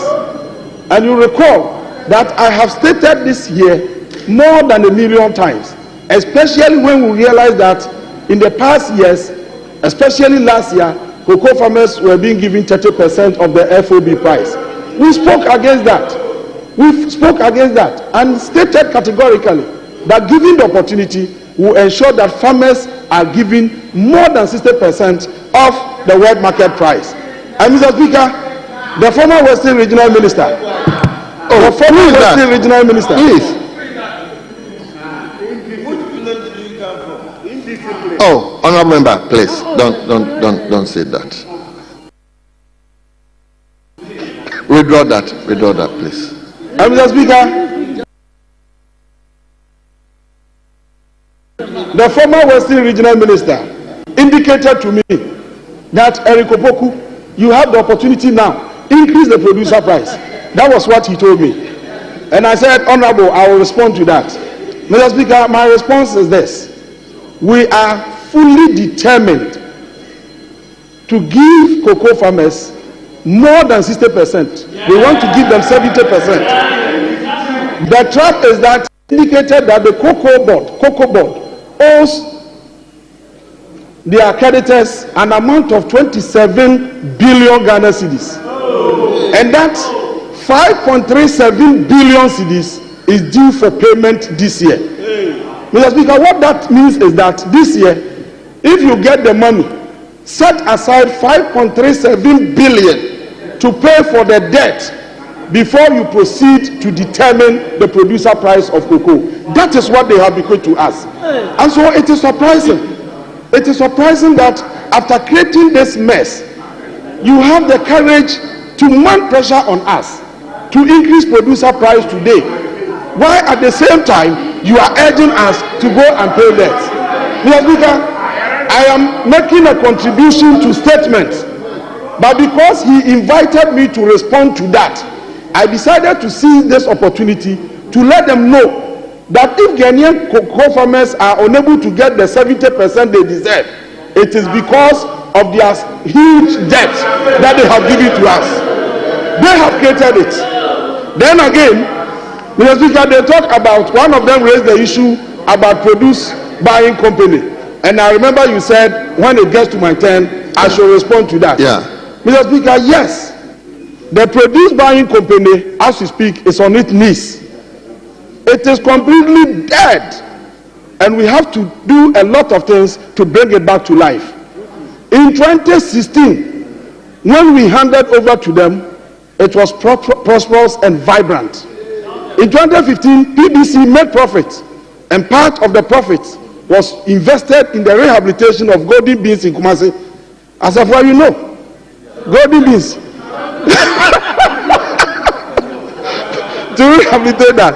Mr. Speaker, within the last 8 years, PBC has been reduced to nothing, to the extent that in the past 2 years, they were unable to buy one bag of cocoa for this nation. PBC was the largest purchaser of cocoa in Ghana in 2016. They purchased 30.1%.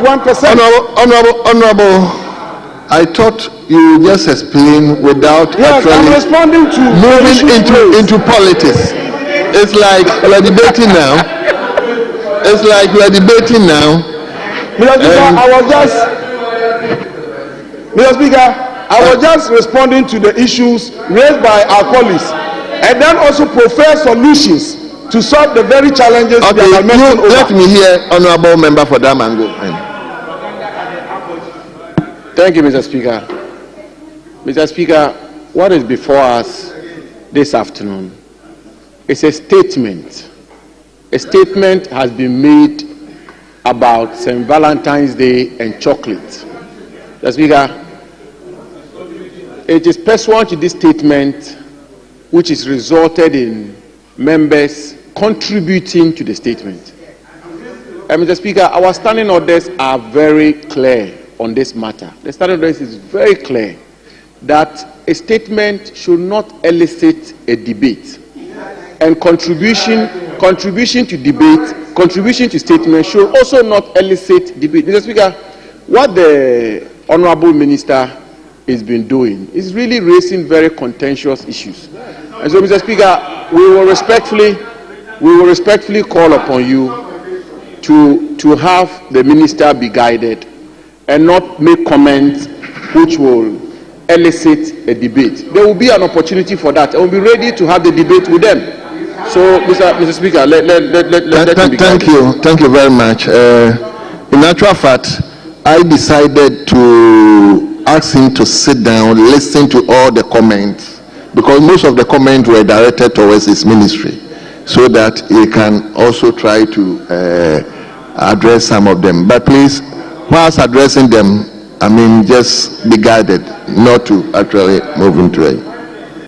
Thank you very much, Mr. Speaker. Mr. Speaker, these are issues, as you rightly said, raised by our colleagues. And there's the need for us to indicate to them measures we are putting in place to address them. But for them to have a better appreciation of the measures, they must know the true state now, so that they will all agree that these measures are good measures to address them. Mr. Speaker, Somebody also spoke about cocoa roast. This is a serious matter that we are looking at. Cocoa roast. The argument advanced was that to be able to increase cocoa production, we have to fix all the roads leading to cocoa growing areas. This is a statement made by one of our colleagues from the other side. Mr. Speaker, you recall that in 2017, when the MPP assumed office, one of the issues that became topical in our country here and was discussed extensively throughout all the media outlets had to do with cocoa roast. Because at that time, we had awarded contracts amounting to 5.1 billion Ghana cedis. And based on this, a committee was established to audit all cocoa roasts in Ghana here to ascertain whether there was value for money in the award of those contracts. Mr. Speaker, it will surprise you to note that in the handing over notice, we are told that cocoa roasts awarded in the last 8 years amounted to 21 billion Ghana cedis. And Mr. Speaker, government is recommending that we do what they call rationalization. And when we asked them during the transition, their explanation was that by rationalization, they are saying that we should terminate, we should repackage, and then re-award. Mr. Speaker, the problem on our hand today is that we have over-awarded the contracts and Cocoa Board does not have the capacity to pay. So now they are asking us in the handing over notice to do rationalization. And then rationalization has begun. So very soon, some of these contracts will be re-looked at and then terminated to ensure that we make progress in the field of cocoa roast. But the assurance we are giving to members is that we will sanitize the process and ensure that roasts in cocoa growing areas alone are fixed with monies from cocoa. Thank you. Then the last point that I have to respond to has to do with cocoa production. Mr. Chairman, Mr. Speaker, you recall that one of our colleagues made mention of cocoa production, which has increased to 6,000 something. I was asking whether he's speaking from a different world or what. I was wondering whether he knows what he's talking about. Cocoa production increasing. Mr. Speaker, cocoa production peaked in 2021 at 1,047,000 tons. Unprecedented in the history of Ghana. 1,047,000 tons. But as we speak, it's around 500,000 tons. 500,000 tons. The lowest in the past 2 decades was recorded in 2024. And so what we have to do now is to come out with policies that will ensure rejuvenation of the cocoa sector, to reset the entire cocoa sector, increase cocoa production so that we can maximize the benefits for our cocoa farmers. And so, Mr. Speaker, we thank you very much for the opportunity. This is a great day. It's a day that we have to show love. Chocolates have been distributed to members, and our expectation is that members will also share the chocolate we have given them to their wives, their children, their constituents, and then all the other things that they can talk about. On this note, thank you very much. Thank you very much. Honorable members, my younger brother raised an issue, raised a quorum, but my time is not up. My time is not up, so we take the last statement. We take the last statement from Honorable James Jachikwesin on Black History Month. Black History Month. Honorable James Jachikwesin, have the floor now. Thank you, Mr. Speaker, for giving me the opportunity to elaborate on the Black History Month.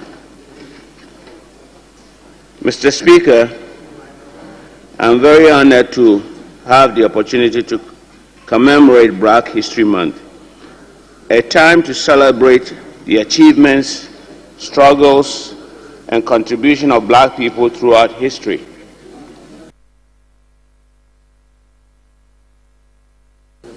I want to thank the good people of Asin North for entrusting me once again to represent and serve them.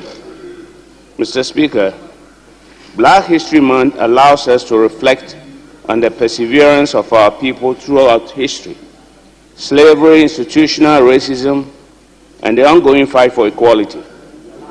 I am inspired by immense contribution of Black leaders like Dr. Kwame Nkrumah, Nelson Mandela, Martin Luther King Jr., Thomas Sankara, Patrice Lumumba, our own Barack Obama, and a host of others, whose efforts have shaped history and inspired progress.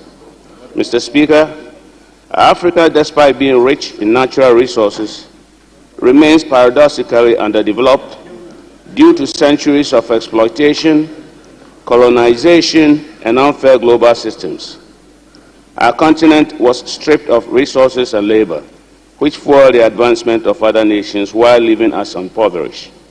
Even today, economic dependency and the influence of global financial institutions continue to hinder Africa's progress. I believe Black History Month is a call to action, Mr. Speaker. It reminds us of the need for unity among Black people worldwide, both on the continent and in the diaspora. We must strive for self-sufficiency, ethical leadership, and collective responsibility. By learning from the past and building solidarity, we can right the wrongs of history and create a future of hope, dignity, and empowerment for generations to come.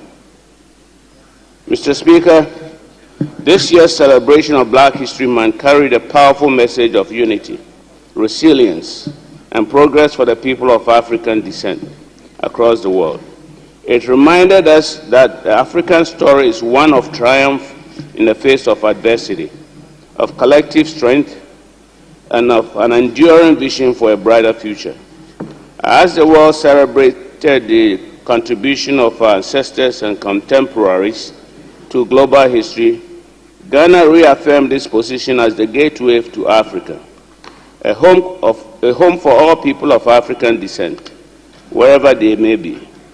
Mr. Speaker, the year of return in 2019, followed by the Beyond the Return initiative, became monumental in positioning Ghana as a welcoming home for African Americans and the global diaspora. This initiative not only reignited cultural connections, but also brought tangible economic benefits, with tourism contributing significantly to our GDP.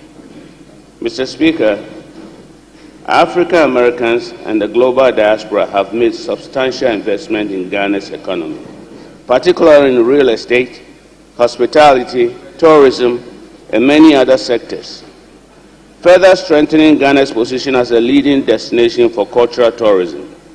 These contributions have created jobs, boosted local businesses, and fostered global networking opportunities, all of which are vital to our national development.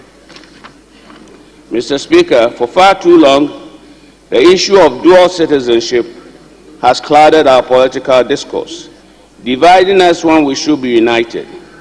I'm a firm believer that Ghanaians in the diaspora, our brothers and sisters scattered across the globe, are not only part of our national story, but an integral part of our future. Their expertise, their investments, and their patriotism are invaluable. I stand here not as a victim of political challenges, but as a testament to the resilience of every Ghanaian who believes in the power of democracy and justice. Mr. Speaker, the fight against dual citizenship, restrictions, and political ambition is not a personal battle, but a national conversation. Our Constitution, while a beacon of democracy, must evolve to reflect the global realities of our people. How do we marginalize those who have sought better opportunities abroad, yet remain deeply connected to Ghana? How do we exclude them from leadership when their hearts, skills, and resources are dedicated to building our nation? Mr. Speaker, it is important that we expedite action on this passage of the Dual Citizenship Amendment Bill to remove these restrictions and create a more inclusive governance framework. The bill represents a critical step in acknowledging the contributions of Ghanaians in the diaspora and ensuring that they have equal opportunities to participate in our democratic processes. I therefore urge this August House to lend its full support to the bill when it tables it again. Together, let us take this bold step towards inclusivity and progress. Mr. Speaker, as we deliberate on policies and development strategies, let us embrace the vision of our noble President, His Excellency John Dramani Mahama, as outlined in the NDC Manifesto, the Black Star Experience. This initiative will not only serve as Ghana's flagship brand for culture, arts, and tourism, but it will redefine and reaffirm national identity while attracting investments, creating jobs, and boosting tourism. It includes a year-round celebration in arts, film, fashion, literature, and more, strengthening ties with the African diaspora, including the Caribbean, and positioning Ghana as the cultural hub of Africa. The initiative will enhance tourism revenues, foster transfers, support local businesses, and drive economic and creative innovations across the country. Mr. Speaker, in recent years, Ghana has become a beacon of hope and opportunity for many Africans, diasporans, and other nationals who have chosen to call our country home. By extending citizenship to them, we are acknowledging their immense contribution to our society economically, culturally, and socially. Many of these individuals have decades of professional experience, global networks, resources, and valuable perspectives that can benefit our governance and institutions. Mr. Speaker, as we welcome them as citizens, we must also recognize the potential for their political aspiration. Leadership is not confined to nationality by birth, but defined by the ability to serve, to innovate, and to uplift communities. These new citizens are now an inseparable part of our Ghanaian story, and their ambition should not be stifled by celebrated as part of the diversity and richness of our democracy. Mr. Speaker, this moment calls on us to rethink the structures of inclusivity to our governance. If we as a nation are bold enough to welcome them as citizens, then we must be equally bold in creating pathways for the active participation in shaping Ghana's future, including in political leadership. Their global experience combined with the commitment to Ghana can only strengthen our democracy and accelerate our development. Mr. Speaker, the journey ahead is long and the road will not always be smooth. But I pledge to work relentlessly to ensure that no Kenyan feels left out of our national vision, whether they live in Accra, Kumasi, Asin North, New York, or Toronto. Today we can redefine what it means to be a Ghanaian.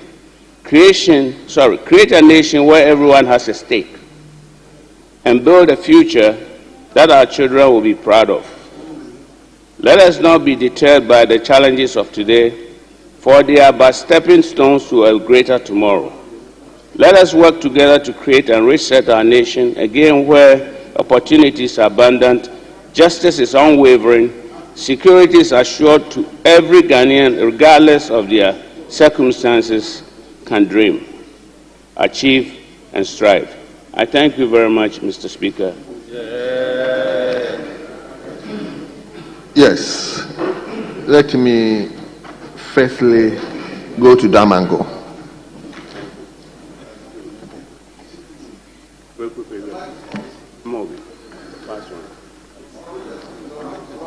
Honorable Quayson, can you put off the mic? Oh, I'm Very well. Mr. Speaker, thank you very much for the opportunity to contribute to this very important statement ably made by the Member of Parliament for Asin North. The Speaker, black peoples have traveled a long journey, and indeed, from the days of slavery to colonialism, all through to the days of civil rights, and through to the struggle for independence and post-independence struggles of nation building, and our contemporary challenges of unleashing the needed prosperity to our people, the black peoples of the world have traveled a long journey, and that is why I believe the statement commemorating black history is absolutely important. And indeed, Mr. Speaker, in our own country, Ghana, we've had great leaders, great forebears, who stood up to fight for Ghanaian independence, Ghanaian freedom. But allow me, Mr. Speaker, to focus on land administration as a testament of the struggles and triumphs of our forebears. And by that, I refer to the likes of John Mensah Saba and co., who established the Aborigines Rights Protection Society, which, unlike other African countries, particularly Eastern African countries, were able to mobilize our compatriots and our citizens